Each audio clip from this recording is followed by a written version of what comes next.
Please have a seat, Elias. The evaluation will begin in 5 seconds. I have my portfolio here. I have worked in architecture for 15 years. I helped design the new Kyoto project. Scanning history. Analyzing portfolio. Comparison against 4.2 million global design iterations complete. Elias, your designs are aesthetically pleasing, but they are inefficient for the 2040 climate protocols. This session is concluded. Your retraining credits have been deposited. That is a version of 2040 that keeps a lot of people up at night. It is a world where the ghost in the machine is not just a metaphor. It's the hiring manager, the city planner, and the final judge of human worth. But here's the thing, we are not there yet.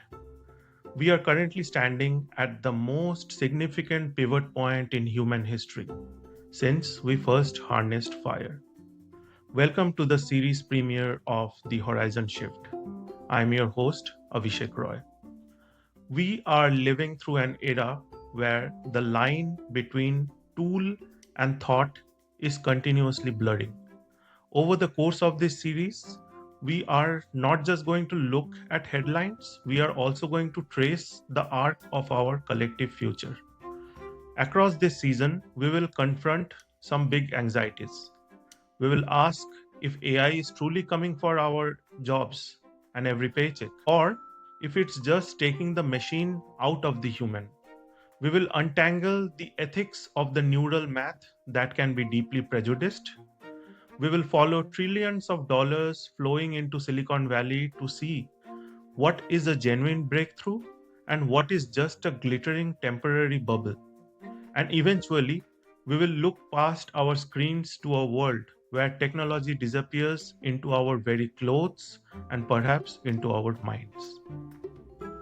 But to understand any of that, we have to start at the fundamental mystery today.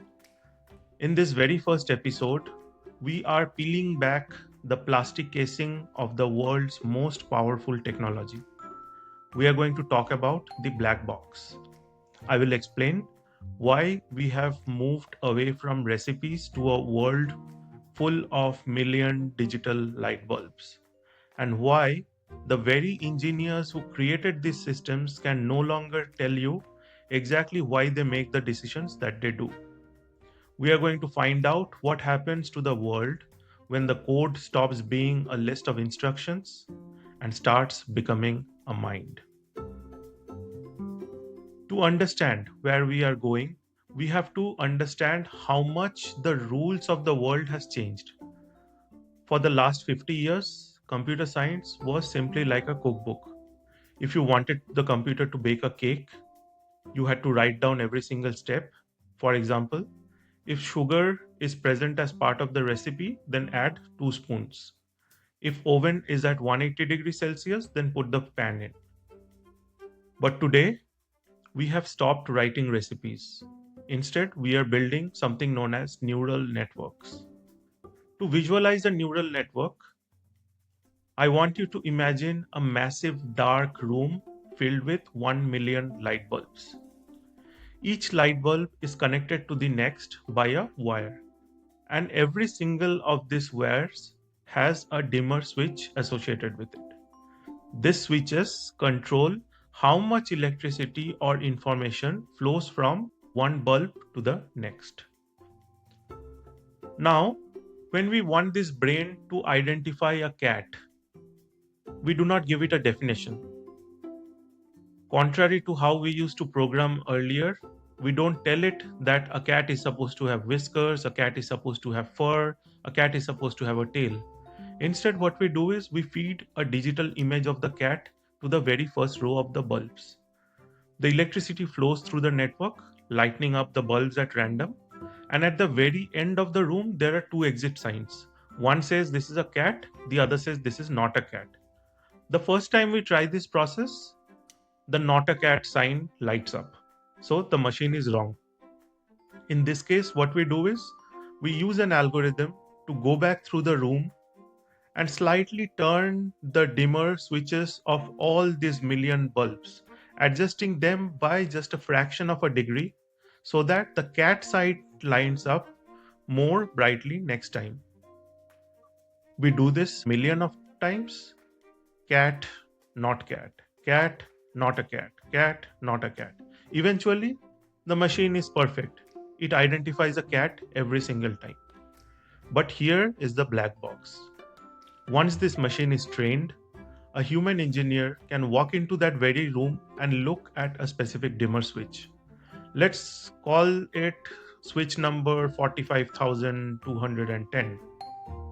So they see that this particular dimmer switch is set to a precise value of 0.042.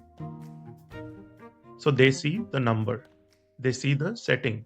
But if you ask the engineer, no matter which company he belongs to, whether it's Google, whether it's OpenAI, whether it's Meta or somewhere else, why is this specific switch set up to 0.042 in middle of the network?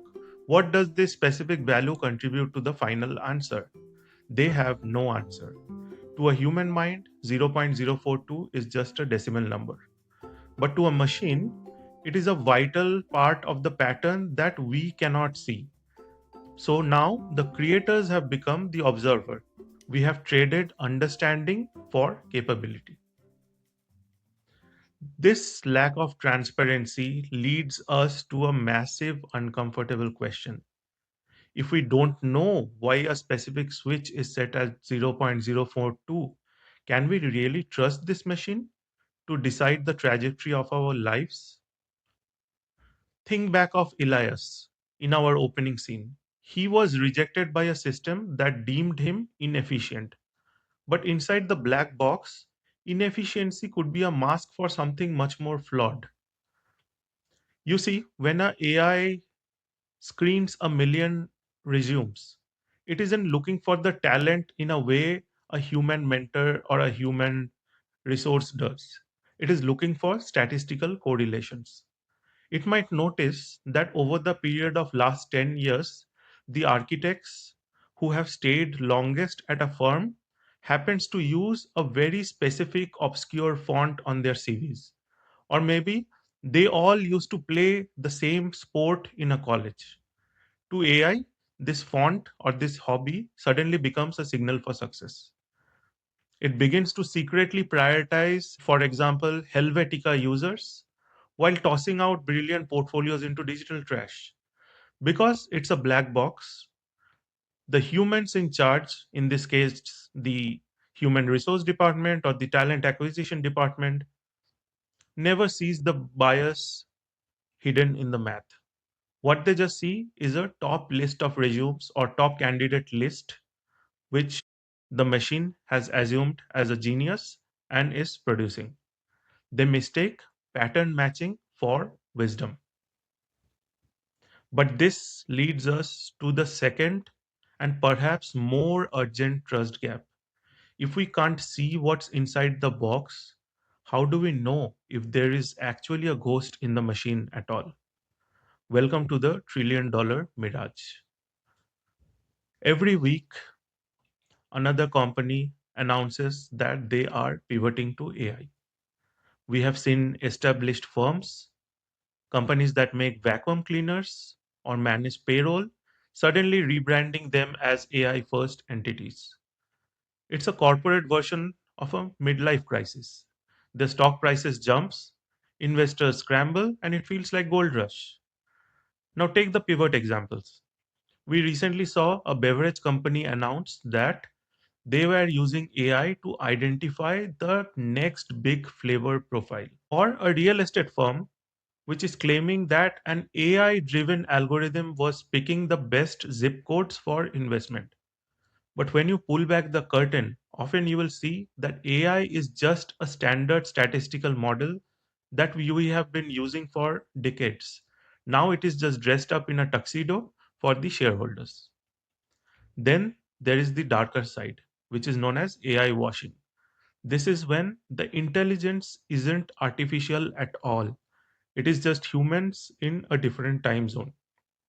Think back to a recent scandal involving a big tech companies just walk out technology in grocery stores.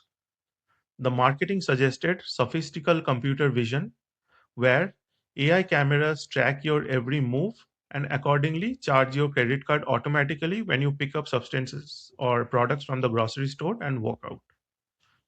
But in reality, what was found is there were over 1,000 of workers in India manually watching the video feed, labeling the items that you pick up, and doing the math that AI supposedly handled. So, this isn't a breakthrough in neural networks. This is just a digital sweatshop disguised as the future. Or consider the wrapper apps. You have seen them across all app stores: AI Life Coach, AI Interior Designer. Many of these companies don't even own a single server. They are simply a skin over a pre existing model, for example, GPT-4 or something else.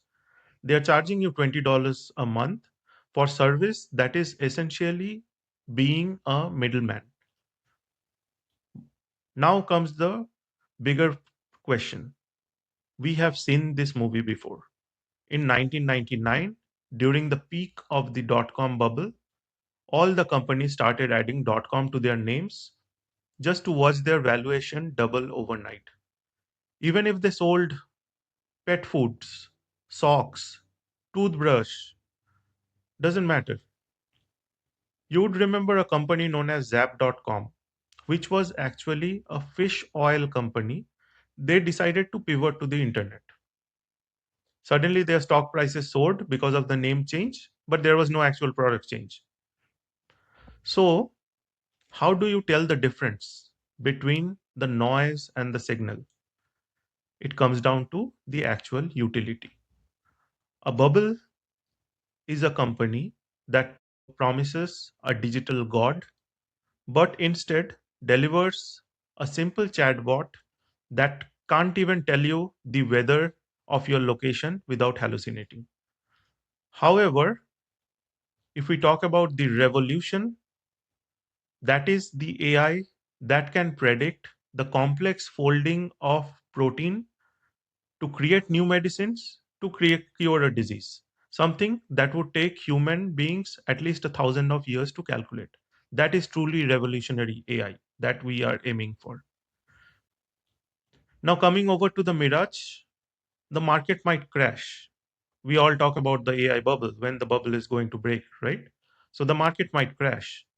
The mirage companies will definitely vanish, but the signal, which is the true capability of these light bulbs. For example, we talked about folding of proteins, calculations corresponding to that. That is still real. The companies may go bankrupt, but the ghost, which in this case the real AI, that is not going back to the bottle anymore.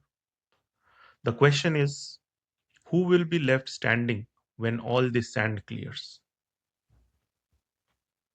So we return to the question with which we started our journey. How do we prevent that cold clinical version of 2040? How do we save people like Elias from becoming a relic in their own field? The answer isn't in fighting the machine, it is in merging with its strengths. In tech circles, we call this as the centaur. In ancient mythology, a centaur wasn't just a man or a horse. It was a new creature entirely, possessing the speed and power of the beast, a horse in this case, with the wisdom and intent of a human being. Imagine a second version of Elias' story. In this timeline, he is not being evaluated by a machine. Instead, he is empowered by one. He sits at his desk. He doesn't start with a grid, he starts with his memory. He remembers the way raw cedar smells when it is baked by the July sun, or how the echoes of a high ceilinged stone kitchen can make a solitary meal feel like an event. He's not thinking about lumens or acoustic coefficients. He's thinking about the gravitational pull of a fireplace on a winter night. He looks at empty lots and does not see coordinates. Instead, he sees the way the neighborhood breathes. He remembers the local sandstone used in the church down the street below and how it turns gold just before the sun dips below the skyline. He understands the belonging, a concept that does not exist in database of structural blueprints. That is the human soul. That is the one thing that millions and billions of these light bulbs cannot simulate. Ilias provides the why. He understands that a building is not just a shelter, it is a monument to the people who live there. But then he turns to the ghost. He asks the AI to handle the impossible math. In this case, for example, design a structure that mimics the airflow of a termite mound for natural cooling. Use only local recycled polymers and ensure that it can survive the 100-year floods we know are coming owing to climate change. In seconds, the AI iterates through tens of thousands of structural simulations. It calculates the stress loads, the thermal dynamics, the carbon footprint, all these 0.042 variables, and that would take Elias an entire lifetime to master. So that is the centaur. The AI handles the calculation, Elias handles the meaning. Neither could build this masterpiece alone. The AI has no taste, but Elias has only two hands to work with. However, together they are a lot more than just the sum of the parts. The Horizon Shift isn't a story about the end of jobs. It is a story about evolution of agency. It is about moving from being a worker to being a conductor. But, and this is a big but, to get to this version of 2040, we cannot be passive. We have to demand that the black box stays open. We have to insist that we can see this 0.042 and understand the bias. Most importantly, we have to decide right now which parts of our lives are human only zones. We must decide that a machine can suggest a sentence, but it is a human who must write a poem. A machine can diagnose a cell, but a human must deliver the hope. We aren't being pushed around the room, we are being asked to step up and lead the orchestra. In the next episode, we are going to dive deeper into the world of work. We will ask the question, what happens to the society when effort is no longer required to create? We will look at creative arts, coding, and the blue-collar jobs that AI might actually struggle to touch. If you have enjoyed this episode, the best way to support the show is to share it with a friend or colleague who might also like it. I am Avishek Roy. Thanks for listening. Keep your eyes on the horizon.